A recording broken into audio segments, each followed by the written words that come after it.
நண்பர்களுக்கு வணக்கம். 2025ஆம் ஆண்டுக்கான சாகித்ய அகாடமி விருது எழுத்தாளர் தமிழ்ச்செல்வன் அவர்கள் எழுதின தமிழ் சிறுகதையின் தடங்கள் அப்படின்ற புத்தகத்துக்கு வழங்கப்பட்டிருக்கு. அண்மையில் இந்த அறிவிப்பு வெளிவந்தது எல்லாரும் பார்த்துருப்பீங்க.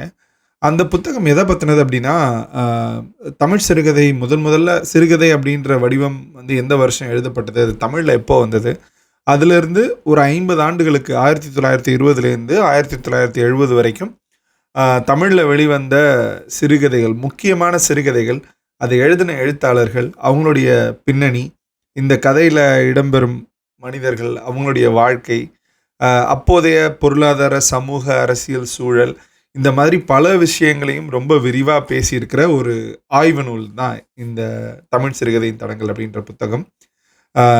இந்த புத்தகத்தை பாரதி புத்தகாலயம் வெளியிட்டிருக்காங்க.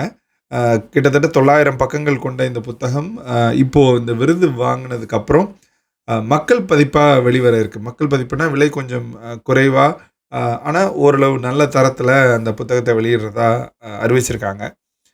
அந்த சீர்வாசகர் வட்டம் தான் இந்த மக்கள் பதிப்பை கொண்டு வராங்க. அது சம்மந்தமான விவரங்களை நான் அந்த வீடியோவில் போடுறேன். உங்களுக்கு வேணும்னாலும் கமெண்ட்டில் சொல்லுங்கள், நான் உங்களுக்கு அந்த டீட்டெயில்ஸ் அனுப்பி வைக்கிறேன். இன்னொன்று, தமிழ்ச்செல்வன் அவர்கள் உங்களுக்கு யார் அப்படின்னு தெரியல அப்படின்னா, ஒரு ரொம்ப வருஷத்துக்கு முன்னாடி பூ அப்படின்னு ஒரு படம் தமிழில் வந்தது. ரொம்ப ரொம்ப அழகான படம் அது. ஸ்ரீகாந்த் அவர்களும் பார்வதியும் நடிச்சிருப்பாங்க.